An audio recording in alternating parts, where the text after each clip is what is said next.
Por fortuna, esto que acabamos de ver fue un simulacro, solo un simulacro. Eso sí, en una escuela de Fresnillo, Zacatecas, la ciudad considerada por sus propios habitantes como la más insegura de México.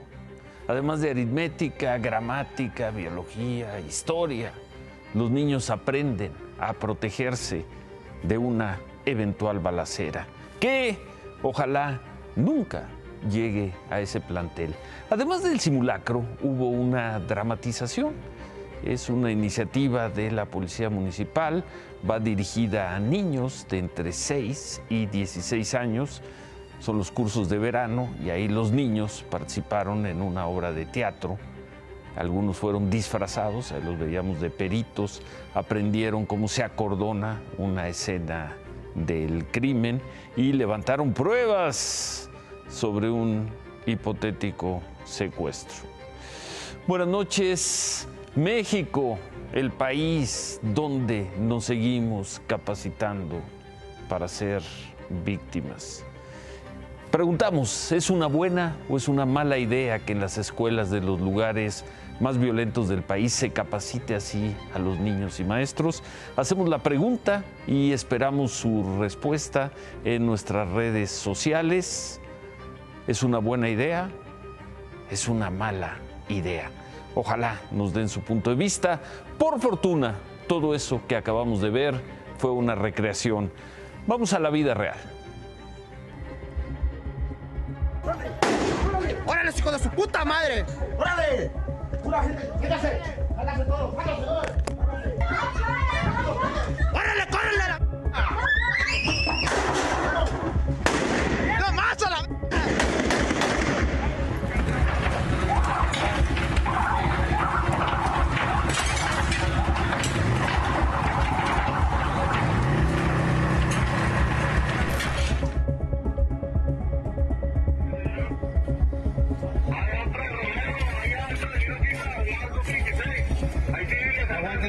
Ahí viene la ambulancia, aguanten.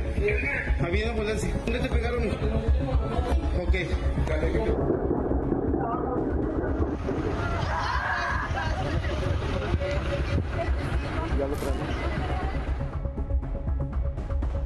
Dijeron nada más que nomás iban a quemar las unidades, no era asalto, no iban a lastimar ni una persona. Nada más era la unidad.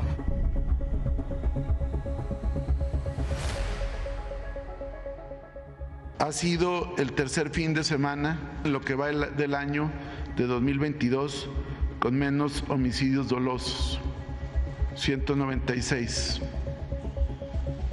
Desde hace 4 meses no había habido un fin de semana con menos de 200 homicidios. Es decir, un caso es la propaganda criminal con eventos que tratan de generar impacto social, cobertura mediática, y otra cosa son el tema de los actos propiamente de violencia fatal.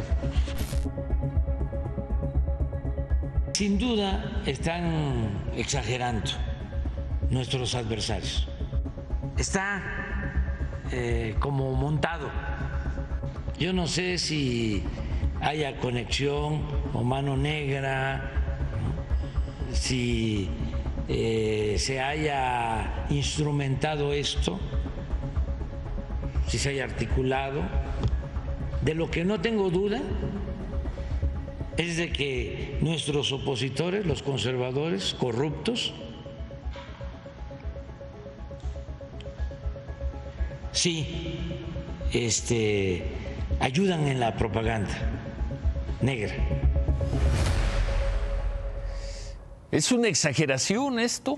¿O son los hechos que se dieron a lo largo de la semana y que por fortuna ya no se repitieron sábado, domingo, ni hasta este momento hay registro de algo así en algún lugar del país? Pero lo que ocurrió, que bien a bien, nadie ha terminado de explicar qué fue y si tuvo una conexión entre lo que ocurrió en Guadalajara con lo de Irapuato, lo de Ciudad Juárez y lo de Tijuana o Mexicali. ¿Es una exageración?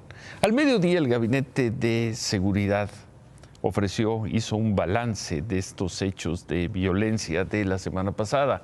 El secretario de la Defensa Nacional, Luis Crescencio Sandoval, dijo esto. Y de alguna forma, pues las organizaciones van buscando cómo hacer para poder pues distraer inclusive a las fuerzas de seguridad para que atiendan una situación y poder ellos hacer otra, o también por el debilitamiento quieren sentirse aún fuertes y generan situaciones de violencia donde a manera de publicidad puedan estar mandando sus mensajes que aún son fuertes, cuando en realidad poco a poco se ha ido avanzando y minando esta estructura delincuencial. También habló el secretario de Gobernación.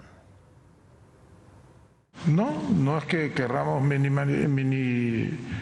minimizarlos, pero pues desde luego hay una estrategia del gobierno federal de combate a la inseguridad que está dando resultados, pero pues cuando se combate a la inseguridad no estamos exentos de que haya reacciones. En este caso, pues ya explicó el secretario de la Defensa, el secretario de Marina, la secretaria de Seguridad y el subsecretario de Seguridad cuál es la respuesta del Estado mexicano a esta problemática específica.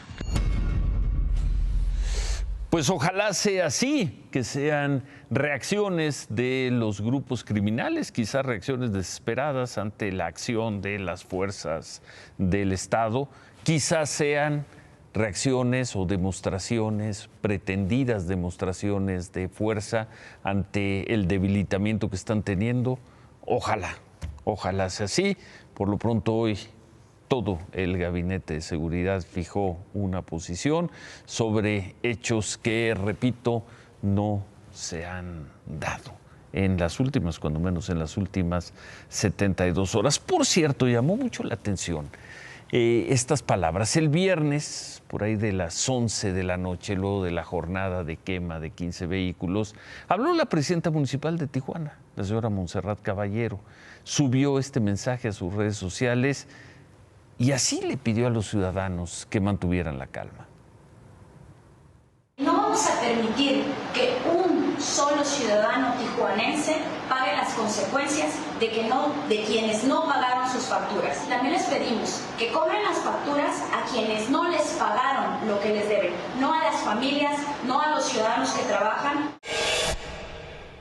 ¿Quiénes no pagaron las facturas? ¿Quiénes le tienen que pagar facturas a los grupos criminales? Hoy el secretario de Gobernación, Adán Augusto López, justificó así estas declaraciones de la alcaldesa. Yo le diría con todo respeto a la alcaldesa que creo que pues a veces los nervios traicionan a uno y a veces no explica uno lo que uno quiere dar a entender. No les daría mayor importancia. Hay que entender también que a la hora que dio esa conferencia, pues eran altas horas de la madrugada, venía saliendo, había un estado de tensión allí por los vehículos y seguramente eso. Bueno, pero aunque el secretario de Gobernación diga que la declaración fue producto de los nervios, la presidenta municipal de Tijuana repitió esas expresiones el fin de semana. Por la mañana hablamos con ella y nos dijo lo mismo. Incluso lo repitió al mediodía en una conferencia de prensa hoy. Decir a mis ciudadanos tijuanenses que estamos listos para protegerlos, no vamos a permitir que el crimen organizado nos dé reglas. Hoy por hoy seguimos con el mismo mensaje. Cóbrense las facturas a los malandros. El que entendió, hablo de manera clara con mis tijuanenses. ¿Quiénes no deben pagar las facturas? Quedan ahí las palabras del viernes y de hoy de la alcaldesa de Tijuana. Lo cierto es que se vivió una semana como no se había vivido nunca. en este siglo en el país con hechos repetidos, parecidos en lugares tan distintos. Y lo cierto también, como decía el subsecretario de Seguridad, el subsecretario Ricardo Mejía, también fue un fin de semana dentro de las durísimas cifras de ejecuciones, fue uno de los fines de semana menos violentos en cuanto a homicidios dolosos. Quedan ahí esas dos realidades.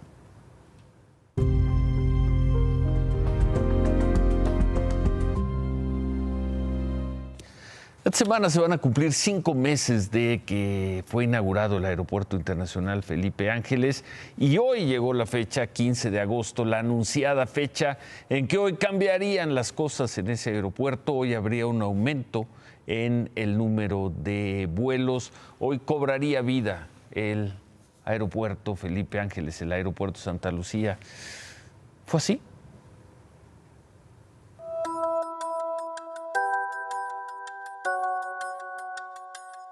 Estas son imágenes habituales en cualquier aeropuerto.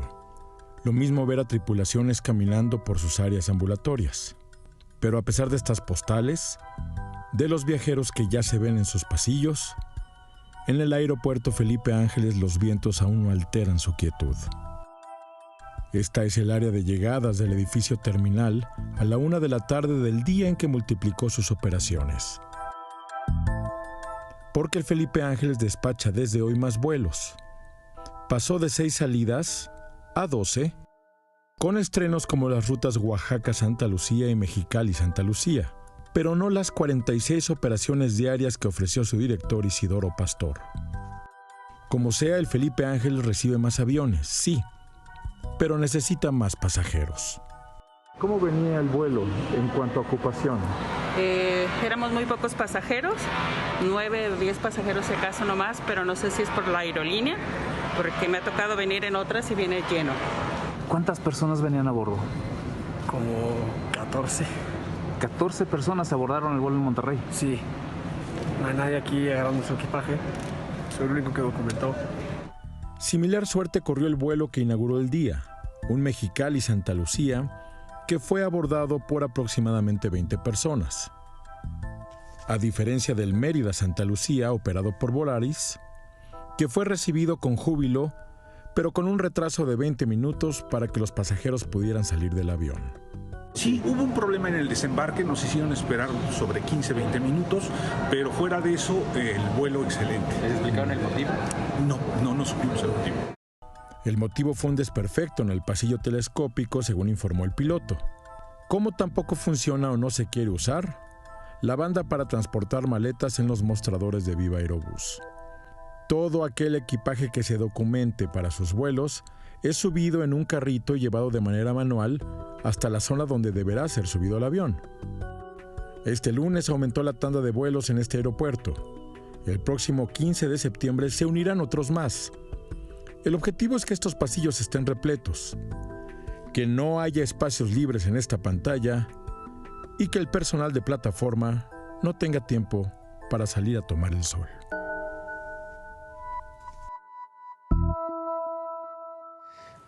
Pues ojalá sea así y que pronto sea así.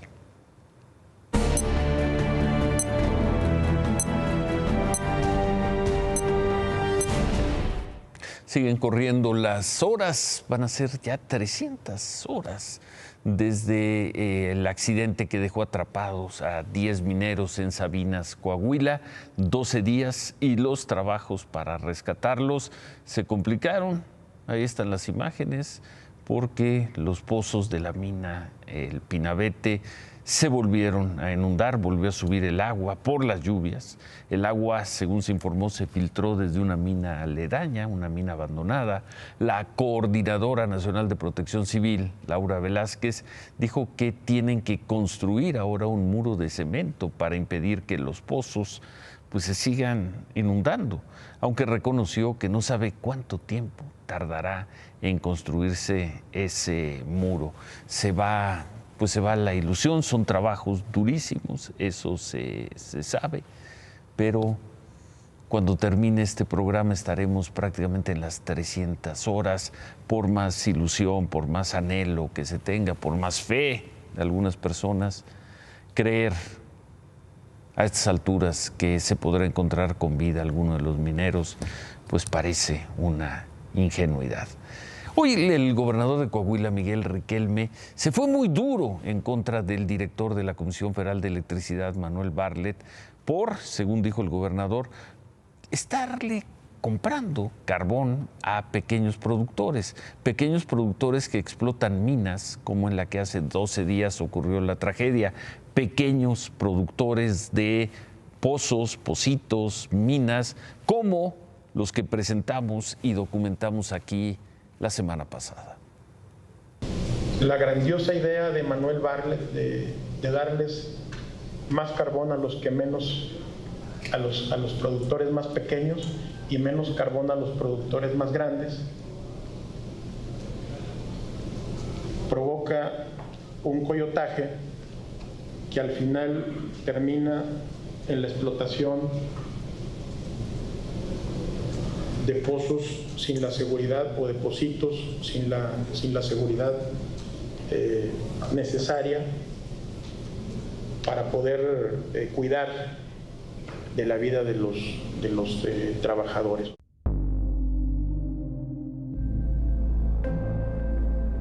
Ya tenemos más de 8 horas caminando, nos hemos tenido que quedar a orillas de las calles, venimos con niños pequeños, agotados. ¿Usted sabe a qué temperatura está caminando? Debe estar como casi llegando al 40. ¿O el transporte nos bajaban y nos regresaban el carro? Si camináramos, que hasta donde pudiéramos caminar. Pero en carro no nos quieren ver porque si no nos regresan.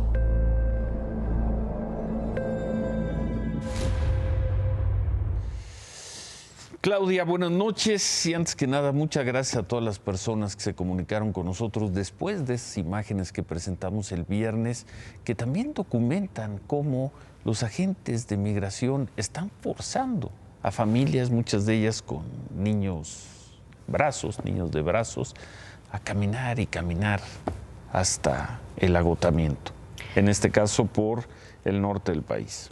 La travesía de un migrante, Ciro, buenas noches, a quienes muchas veces la muerte los alcanza a la mitad del camino. Imágenes que veíamos de los migrantes en la frontera norte, cómo se los encuentra Humberto Padgett, reportero compañero nuestro, familias enteras que en su paso por la carretera 57 de Allende, Coahuila, se encuentran con esto. En esta travesía, en la que en muchas ocasiones se vuelve tragedia y se topan con la muerte, en Puebla, en la carretera federal a Zumbilla, El Seco, la noche del viernes volcó una camioneta y fueron 8 los migrantes que murieron. 3 de ellos eran niños, uno de 11 años, una bebé de casi 2 años y otro menor que se encuentra en calidad de desconocido. De los 9 migrantes heridos, 4 son también menores de edad, algunos de ellos están graves. Y en esta camioneta también viajaban mujeres, menores originarios de Ecuador, Honduras, Cuba y Venezuela. Hoy se conocieron las cifras, ya que hablamos de esto, de la detención de migrantes en Estados Unidos. Cifras que quizá volvieron a bajar, pero siguen siendo números muy altos. La Agencia de Aduanas y Protección Fronteriza informó que durante julio fueron detenidos casi 200,000 migrantes. Esto es un promedio diario de más o menos 6,000 migrantes. De ellos, más de 55,000 son mexicanos, lo que nos da también un promedio de alrededor de 1,700 migrantes mexicanos 1,800 detenidos casi por día.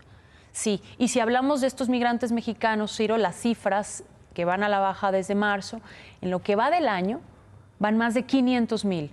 En el periodo de enero a julio de los 7 últimos 4 meses. años. Así es. Tenemos estas cifras, las que vemos en pantalla. 2019, 140,000. En el lapso enero-julio. Así es. 2020, de enero a julio, 155,000. Para el año pasado, se dispararon a 408,000. Y este año ya van 502,000 migrantes mexicanos detenidos. Y así se ve el comparativo también de las detenciones de migrantes en general, sin importar nacionalidad alguna. En mayo de 2019, cuando Donald Trump amenazó a México con aplicar aranceles, fueron 144,000 los migrantes detenidos. En julio, con Joe Biden, casi 200,000. En otras cosas, Mañana se llevará a cabo la audiencia de las 167 personas detenidas el sábado en medio de este operativo entre guardias nacionales, militares y policías de Michoacán. Los 167 eran integrantes de Pueblos Unidos, quienes, a pesar de llamarse Grupo de Autodefensa, la propia Sedena ha catalogado como parte de la delincuencia organizada. El sábado salieron de Uruapan armados, transitaban por la carretera libre a Pátzcuaro cuando se logró su detención. Fueron trasladados a las instalaciones de la Fiscalía General de la República en Morelia y hoy hubo protestas afuera de estas oficinas. Familiares de los detenidos aseguran que son campesinos que se defienden de los grupos criminales de la zona, que son los llamados autodefensas. Pero el secretario de la Defensa, Luis Crescencio Sandoval, informó hoy que la intención de este grupo era enfrentarse contra el cártel Jalisco Nueva Generación. Y hoy también el gobernador dijo que de una manera u otra, todos estos grupos tienen algo que ver con la delincuencia organizada. El juicio de Genaro García Luna, acusado en Nueva York por crimen organizado y narcotráfico, no será en octubre, se aplaza hasta principio del próximo año. El famoso juez Brian Cogan, decidió que la elección del jurado comenzará el 9 de enero y no el 24 de octubre, que era la fecha fijada. Los abogados de García Luna le habían pedido al juez que aplazara el juicio para tener más tiempo de revisar las nuevas pruebas que la Fiscalía del Distrito Este de Nueva York presentó en contra de García Luna. Entonces, pues no se sabrá mucho más sobre Genaro García Luna en este 2022. De quien sí se supo esta mañana, anunciado por el propio presidente López Obrador, fue del relevo de la maestra Delfina Gómez en la Secretaría de Educación Pública. Leticia Ramírez, quien hasta hoy era directora de Atención Ciudadana del Gobierno Federal, pasa a abanderar la SEP. El presidente aseguró que Leticia Ramírez fue maestra durante 12 años, dirigente de la sección 9 del Magisterio y una gran amiga. La calificó también como una persona honesta y con convicciones, al igual, lo dijo, que la secretaria o maestra Delfina Gómez. Ramírez también hablará el día de mañana para dar inicio al proceso de transición de la secretaría con la maestra Delfina. A las 11 horas encabezarán juntas la presentación del plan de estudios de educación preescolar, primaria y secundaria. Bueno, pues mucha suerte a Leticia Ramírez, una colaboradora de toda la vida del presidente López Obrador, una persona de todas sus confianzas. Hubo críticas por su falta de experiencia en la gestión ya de un puesto como funcionaria pública, pues lo veremos. Ella estuvo a cargo de la atención a ciudadanos. Suerte como nueva secretaria de Educación Pública. El nombramiento generó reacciones de todo tipo. Destacó la de la lideresa histórica del Sindicato de Trabajadores de la Educación, la maestra Elvester Gordillo, tuiteó: con nuevos liderazgos, nuevos diálogos son necesarios en la SEP. Sí por 3, sí a las escuelas de tiempo completo, sí a la alimentación de los niños y niñas y sí al horario empleado que brinda prosperidad familiar y seguridad. Bueno, y mañana, Ciro, mañana es el concierto con el que Plácido Domingo vuelve a México. Mañana a las 9 de la noche en la Arena Ciudad de México. La semana pasada decíamos que, al parecer, pues, se quedó atrás la estela de denuncias y acusaciones por acoso sexual contra el tenor. 27 denuncias. Y nos preguntábamos... 27 denuncias en España. 27 denuncias en total. En total. Sí. Nos preguntábamos la semana pasada cómo le iría a Plácido Domingo en la ciudad, que difícilmente perdona este tipo de señalamientos en la dura Ciudad de México. Pero yo no vi movilizarse a los grupos. No sé si no están enterados, si no les ha interesado, si ven esto como algo muy lejano, como algo ajeno. Pero parece que no tendrá problemas Plácido Domingo. Al parecer no. Hablamos con algunos de ellos y nos dijeron que no hay un posicionamiento, que no harán nada, por lo menos hasta ahorita. Ya veremos mañana qué sucede. Bueno, veremos. Gracias, Claudia. Buenas noches. Pero antes de irme, Ciro, no me puedo ir sin reconocer el trabajo de esta gran artista. Ana Rosa Aguilar, una mexicana oriunda de Guanajuato, que enamoró a Bruselas con una alfombra de 1.800 metros cuadrados frente a la Gran Plaza. Imagínate el espectáculo. Fueron más de 400,000 flores entre begonias, dalias, recreando piezas de arte del siglo XVII en una fusión de culturas entre México y Bruselas. 100 voluntarios acompañaron a Ana Rosa Aguilar en el marco de los 20 años de la Gran Plaza como Patrimonio de la Humanidad, y hoy fue su último día. Es la segunda vez, además, que México tiene presencia en este evento en Bruselas. La primera vez fue en 2018, pero qué obra maestra. Felicidades. Felicidades. Gracias, Claudia. Les recordamos que estamos preguntando en nuestras redes sociales: ¿es buena o mala idea que en escuelas de zonas violentas se capacite a niños y maestros para actuar ante un ataque de grupos criminales? Como vimos al inicio del programa, esperamos sus respuestas. ¿Es una buena idea? ¿Es una mala idea?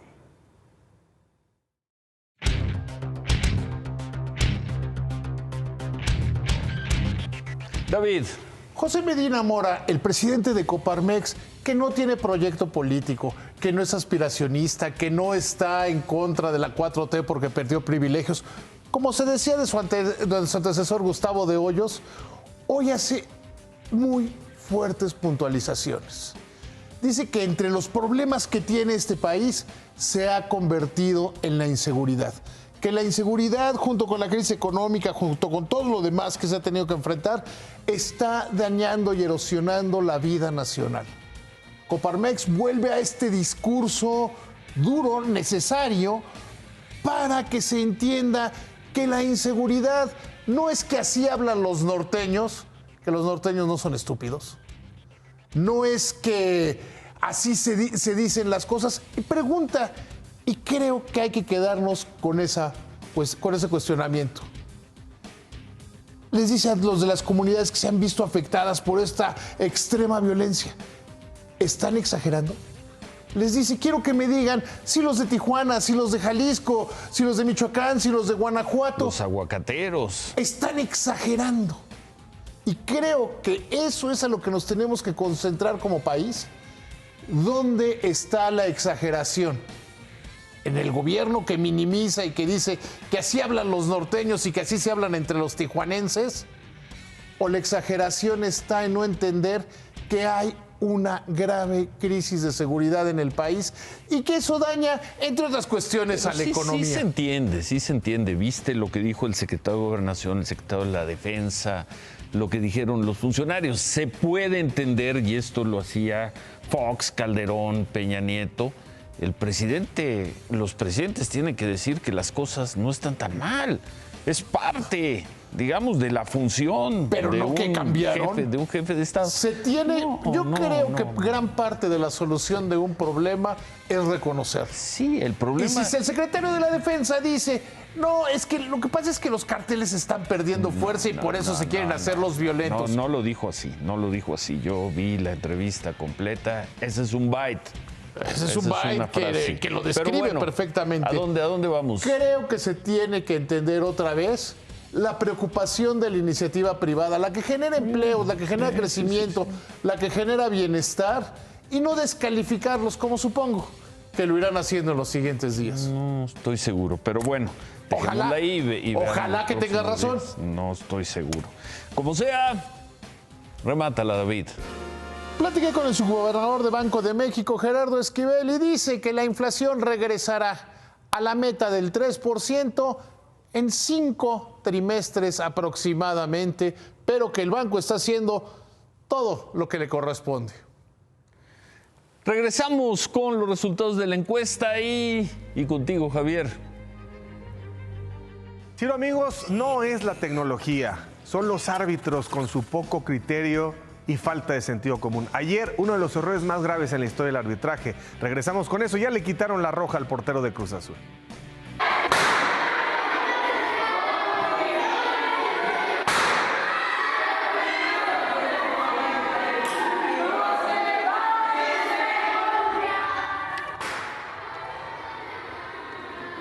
Debemos aplaudir o repudiar esa imagen, cómo se capacita a niños y maestros para saber qué hacer ante un inexorable hecho de violencia. Tenemos nuestra encuesta desde el principio del programa. ¿Es buena o mala idea que en escuelas de zonas violentas se capacite a niños y maestros para actuar ante un ataque de grupos criminales? Regresamos para ver cómo va su opinión.